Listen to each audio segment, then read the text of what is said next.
Bonjour à tous, merci d'être ici. Je suis actuellement avec Géraldine Lemeur du projet The Refiners qu'elle a cofondé avec Carlos Diaz et Pierre Gobil. Géraldine, est-ce que vous pouvez un peu nous expliquer les objectifs de ce programme? The Refiners, c'est un programme pour des entrepreneurs non américains, donc français, mais aussi européens ou brésiliens, qui veulent venir s'installer dans la vallée, mais pas en abandonnant ce qu'ils font déjà aujourd'hui dans leur propre pays, plutôt sur un modèle cross-border, qui pour nous est très important.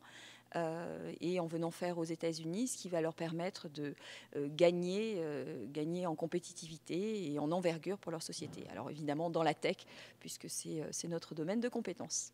Donc quel service est-ce que vous proposez à ces entrepreneurs? Alors on est installé à San Francisco, donc c'est un programme de 3 mois où on va les accompagner en fait pour gagner du temps et parce qu'on pense que le temps est vraiment quelque chose de fondamental pour des startups. Sur ces 3 mois, l'idée c'est de se dire en fait quand on arrive dans la Silicon Valley, il ne s'agit pas de faire du tout du business comme on peut en faire en France. Et il faut faire un petit peu un reset. Il faut comprendre comment ça fonctionne.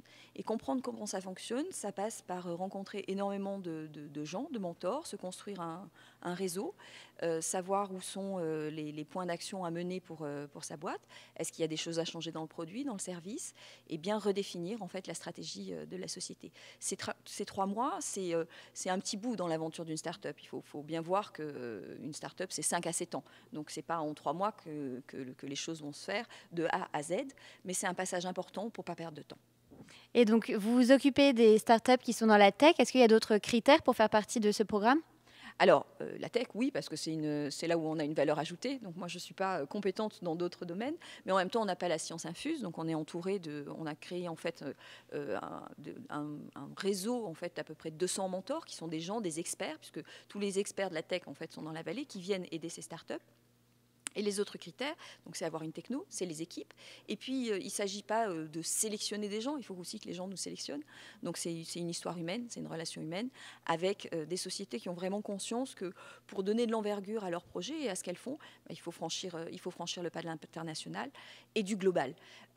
Aujourd'hui, on a souvent tendance à penser en France que je vais commencer en France et puis après, je passerai les étapes.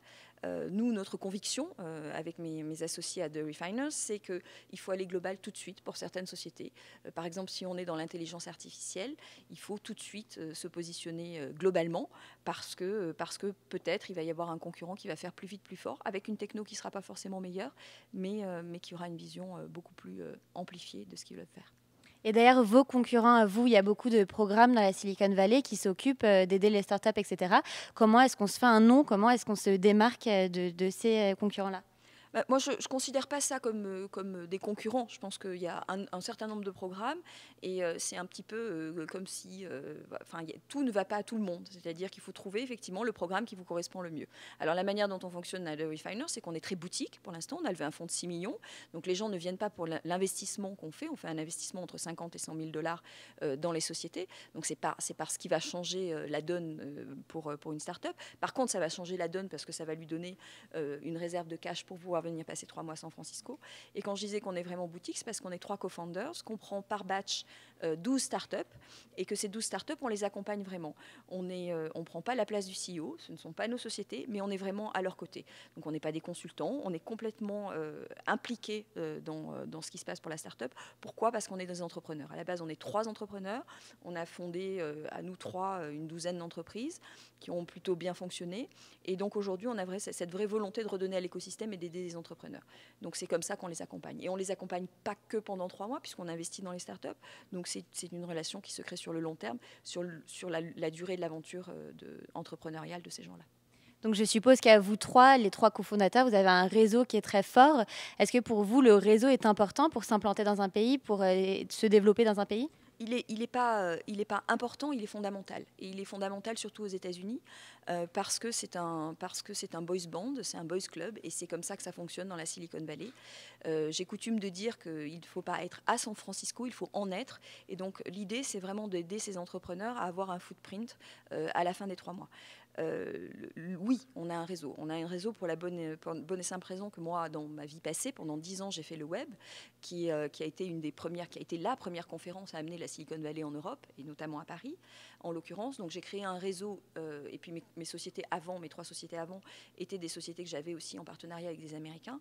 Donc j'ai créé un réseau très fort avec la Silicon Valley. C'est la même chose pour mes 2 cofondateurs, qui avaient un réseau aussi très fort, à la fois d'internationaux, mais aussi avec les Français qui sont installés là-bas, parce qu'il ne faut pas oublier qu'il y a énormément de Français qui sont aujourd'hui dans la vallée, dans des grosses boîtes ou même des entrepreneurs. Et donc la force, c'est en fait de partager l'expérience, avec du vécu. Mon cofondateur Pierre dit souvent c'est difficile d'être prof de deltaplane si on n'a jamais fait de deltaplane de sa vie.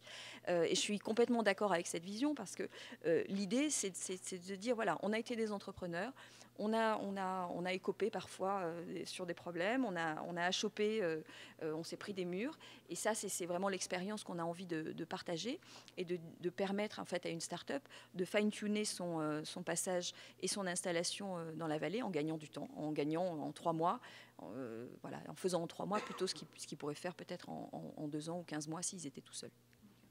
Et donc l'entrepreneuriat français aux États-Unis, vous pensez qu'il est vu comment ?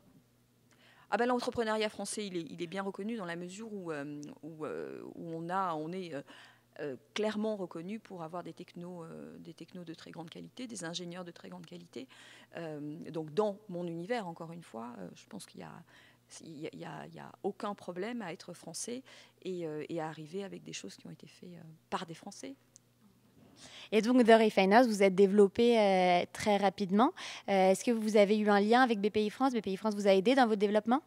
Alors, BPI France ne nous a pas directement aidé dans notre développement. Comme je vous le disais, on a levé un fonds de 6 millions. BPI France fait partie des investisseurs de ce fonds, mais ce fonds a 50 LP, 50 investisseurs. Donc, on a vraiment... L'esprit, c'était vraiment de regrouper le maximum d'acteurs de l'écosystème qui ont envie d'aider. Donc, on a des entrepreneurs français iconiques comme Xavier Niel, comme Frédéric Mazzella de Blablacar. On a des gens aussi comme Phil Libin, par exemple. Donc, c'est de l'autre côté, c'est les Américains. Donc, on a vraiment mélanger tous ces entrepreneurs et ces, entre guillemets, institutionnels, comme peuvent l'être la BPI, pour créer le meilleur melting pot de gens qui vont pouvoir aider ces entrepreneurs. On a un programme de 3 mois. On fait 2 programmes par an. Le prochain programme est au mois de mars 2017. Donc, si vous avez envie de postuler, il faut le faire tout de suite, parce qu'on est activement en train de rencontrer, on a rencontré déjà plus d'une centaine de startups, et on les rencontre physiquement, alors que ce soit en rendez-vous ou par téléphone, ou des rendez-vous téléphoniques, Skype, etc. Et l'idée, c'est vraiment de construire ces 2 batchs par an avec des gens qui sont très motivés pour venir aux IES. Et les start-upers, du coup, vous en avez rencontré qui viennent du monde entier. Quelles sont leurs plus grandes craintes quand ils viennent s'implanter aux États-Unis ? Je crois qu'il n'y a pas forcément de crainte. La crainte, c'est l'échec. Voilà. Et puis, mais je dirais plutôt qu'une crainte, c'est surtout quelle est la plus grosse douleur. Et la plus grosse douleur, c'est d'arriver tout seul et de ne pas être, de comprendre comment ça fonctionne. Je peux enlever complètement ma casquette de refiners et dire qu'il ne faut pas y aller tout seul. Il faut absolument trouver une structure d'accompagnement, alors que ce soit des accélérateurs, que ce soit des institutionnels, que ce soit des corporates. Ça dépend ça dépend de ce qui fit le mieux avec la start-up et le projet, mais c'est très important de ne pas y aller tout seul. D'accord. Donc vous êtes aujourd'hui sur le CES. Pourquoi est-ce que vous êtes venu sur ce salon ? Parce qu'à Vegas, on fait du shopping, et donc aujourd'hui, c'est un super shopping. Vous venez un peu à la pêche aux startups ? Mais voilà, exactement. À la pêche aux startups, je ne sais pas, mais je viens rencontrer des startups, oui, absolument. L'idée, c'est vraiment d'être le plus possible au contact des startups, de les rencontrer, de partager, qu'ils partagent avec nous leurs idées, de voir si on peut les aider, s'ils ont envie qu'on les aide. Et donc, c'est pour ça qu'on est aujourd'hui avec Pierre et Carlos sur le CIS. Et comment est-ce que vous ciblez ces startups ? Il y a tellement de personnes qui sont présentes.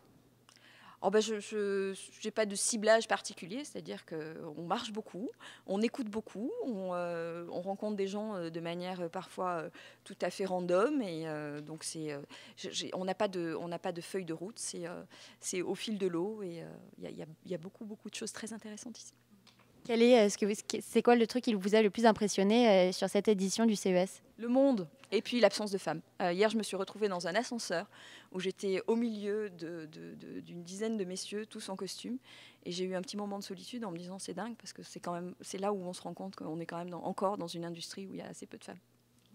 D'accord, bon, merci beaucoup. Merci pour cette interview. Restez avec nous pour suivre d'autres interviews BPI France.